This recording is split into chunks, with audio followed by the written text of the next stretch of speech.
में, खलिहान में, घर में सुबह और शाम तुम 1 घंटा समय नहीं निकाल सकते हो 24 घंटे में परमात्मा को प्राप्त करने के लिए, और मैं इसी में समय सो करके और खा पी करके बिता रही हूं। ये धिक्कार है ऐसे जीवन। तो देवी देवताओं से जिनको आप मानते चले आओ उनसे प्रार्थना करो कि हमको सद्बुद्धि दीजिए कि हम भौतिक चीजें समझ सके, और फिर अपनी जीवात्मा को जगाने के लिए कोई ऐसा रास्ता हमको दिखा दीजिए, सुझाव हमको दे दीजिए, तो हम वहां पहुंच जाए, वहां रास्ता पा करके रास्ते से निकल जाए। तब ये जीवात्मा की गति यानी होगी छुटकारा, तब इसको छुटकारा होगा, तब मुक्ति और मोक्ष मिलेगी।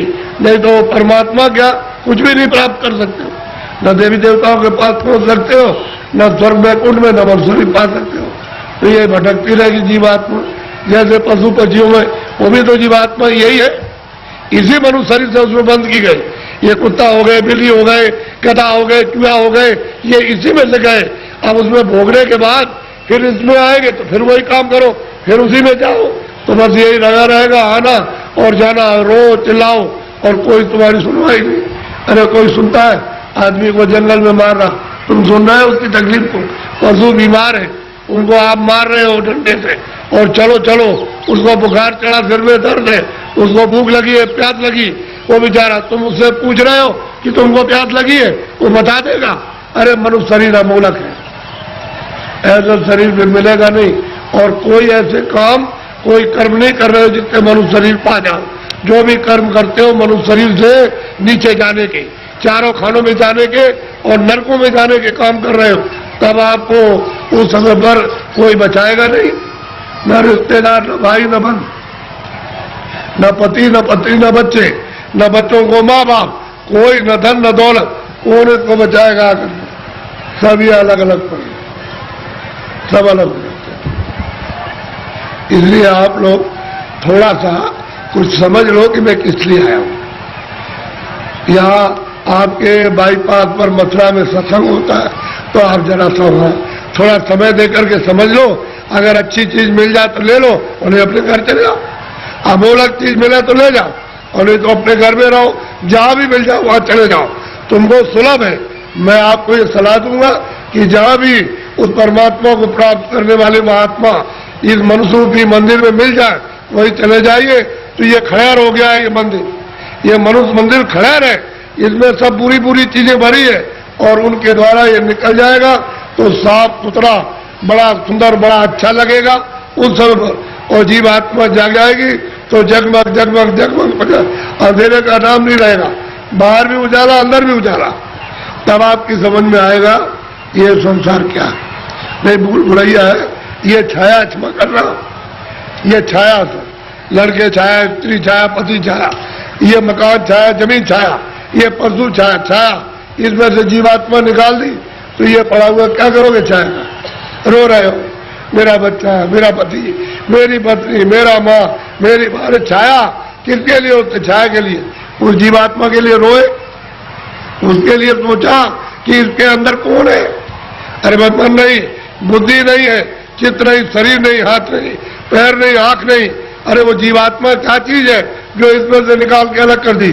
शरीर तो ये पड़ा है, आंख भी है, कान भी, बोलता नहीं, सुनता नहीं, देखता नहीं, हाथ नहीं हिलाता, और तो मतलब ये है कि इसमें माया की छाया में पड़े हो, मेरी आय मेरी, ऐसे चले जाओगे आया करते, और कुछ मिलने जुलने वाला नहीं है। इसलिए महात्माओं का सत्संग जरूर सुनो। वो ये नहीं कहते पूजा करो आप देखो, लेकिन उनसे प्रार्थना करो हमको सद्बुद्धि दो, सच विचार दो हमको, और हमको अच्छे कर्म का रास्ता मिले। हम चोरी चमारी इसको बंद कर दे, हम झूठ बोलना, धोखा देना, बेईमानी करना, हमारा काम, हमारा क्रोध, हमारा लोभ, हमारा मोह छूटे, और हमको कोई मिला दीजिए किसी से जो मनुष्य शरीर में आकर रास्ता बता दिया, बता दीजिए। देवताओं से कहो आप ही बता दो कि ये रास्ता जाने का है भगवान के पास। अगर नहीं बता सकते हो तो फिर किसी महात्मा से मिला दो। हमने इसलिए तुम्हारी पूजा की हो, तुमको माना कि हमारा आत्म कल्याण हो जाएगा, जन्म मरण से बच जाएंगे, 84 नरकों से बचेंगे। अगर देवता नहीं तो खोज करो महात्मा, मैं किसी को कुछ कहता नहीं। समझ लो अच्छी तरह से सत्य बात, उसको मछली रहती है, कछुआ रहता है उसी में, जीव जंतु उसी यमुना जी में, उसी गंगा जी में रहते हैं। तो आपको ये जानना चाहिए, आप वहां जाते हो स्नान करने के लिए तो पाप आपका धुल जाएगा। पाप तो यहाँ जमा है, यहाँ तो पानी नहीं जाता, यहाँ अग्नि नहीं जाती है। तो ये बताओ कि तुम जब यहाँ, वो कैसे धुलेगा? वो गंगा पानी समुद्र का या तालाब का या कुएं का वो धो नहीं सकता, तो यहाँ जमा इस जगह पर। अब ऐसा गंगा स्नान, वो गंगा, उसमें स्नान करने वाले महात्मा मिल जाए और आपको दिव्य गंगा में, दिव्य जल में स्नान करा दे तो जीवात्मा तब ये निर्मल हो जाए, पवित्र हो जाए, स्वच्छ हो जाए, तो ये जाग जाए, इसकी आंख खुल जाए। अब इसमें लाते हो, फिर चोरी क्यों करते हो? इसलिए करते हो जमुना में हम नहालेंगे तो हमारी फिर चोरी माफ हो जाएगी। चोरी वोरी माफ नहीं होती, वो तो यहाँ जमा, यहाँ पानी नहीं जा सकता। ये तो शरीर के नाके पर, जीवात्मा शरीर में नहीं है, जीवात्मा शरीर के बाहर, ये यहाँ नहीं है, नाक में नहीं और मुंह में नहीं है, हाथ और पैरों में नहीं, ये दोनों आंखों के ऊपर बैठी हुई है। बस ऊपर में गंदगी उस पर डाल दी, इसमें रुकी पड़ी हुई है, गंदगी डालो बाहर निकल जाए, छोड़ दे भगवान को, जीते जी छोड़ दे।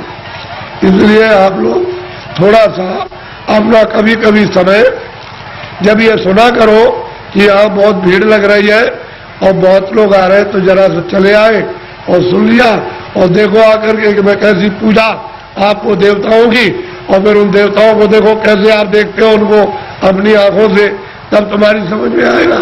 ऐसे क्या समझ में आ जाएगा? अंधेरे में रहोगे तो अंधेरे में जन्म हुआ, अंधेरे में पालन पोषण हो रहा, अभी फटफड़ा के अंधेरे में मर जाओगे।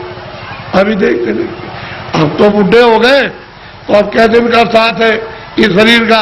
अरे किसी दिन भी तुम रात रात में सोते हुए चल पड़ोगे, ले जाएगा आपको। अब कहाँ ले जाएगा उसका आपको पता ही नहीं है।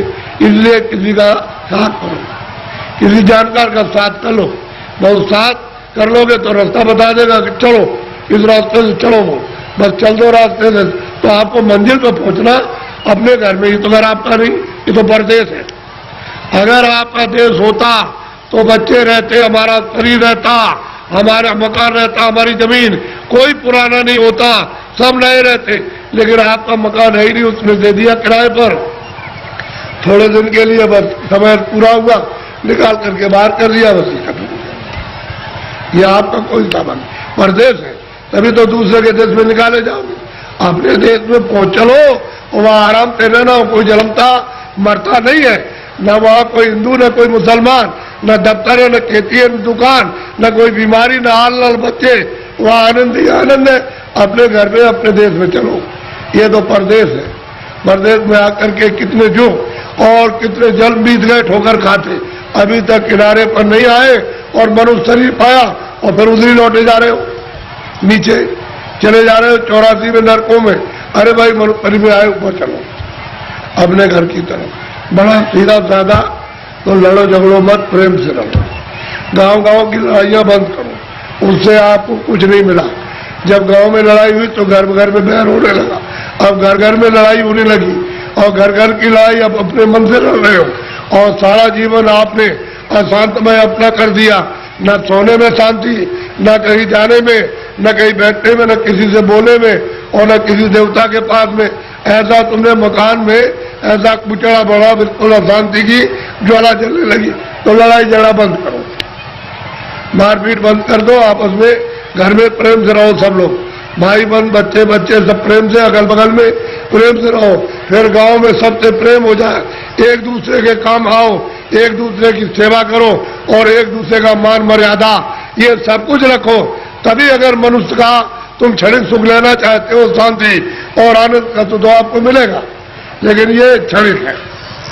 जब तक जीवात्मा मनुष्य मंदिर में जगाओगे नहीं और दिव्य नेत्र नहीं खोलोगे, तब तक तुमको आत्म और परमात्म शांति नहीं मिल सकती।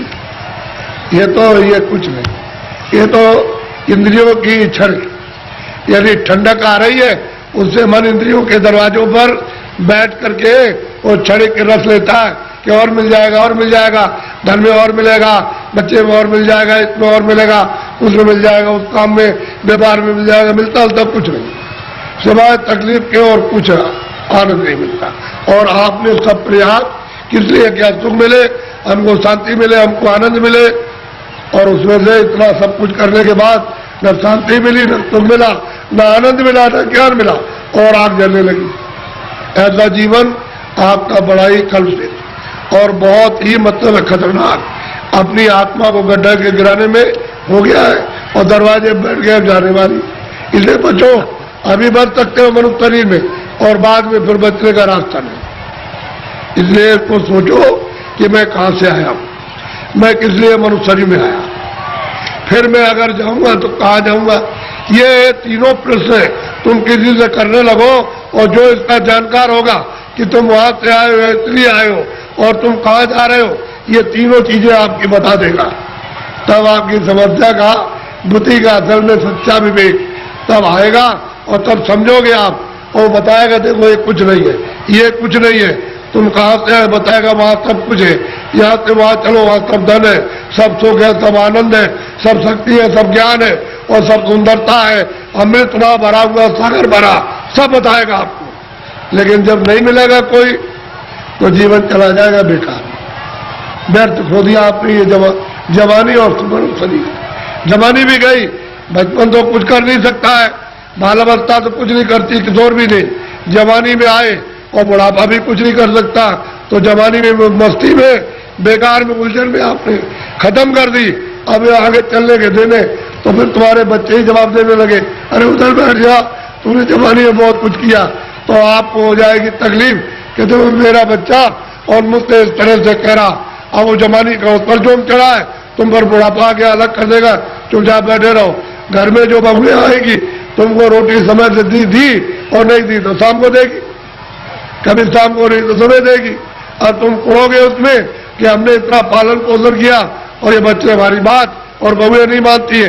एक दुख ये, एक दुख बचपन में कि रोते बिताया आपने और फिर भी दवा कुछ और मर्ज कुछ है, पीड़ा कुछ हो रही है, वो दवा पेट की और पेट में दर्द है तो सिर की दवा और बच्चा रो रहा हाय हाय करता। एक तो आपने वो बिता दिया और एक आपने जवानी, ये आपने उलझन में, और बुढ़ापा आ गया तो रो करके चले जाओ तो कोई काम नहीं आया, न जवानी काम आई न बाल, न आप बुढ़ापे में काम आए। तो जीवात्मा का काम तो आपने कुछ नहीं।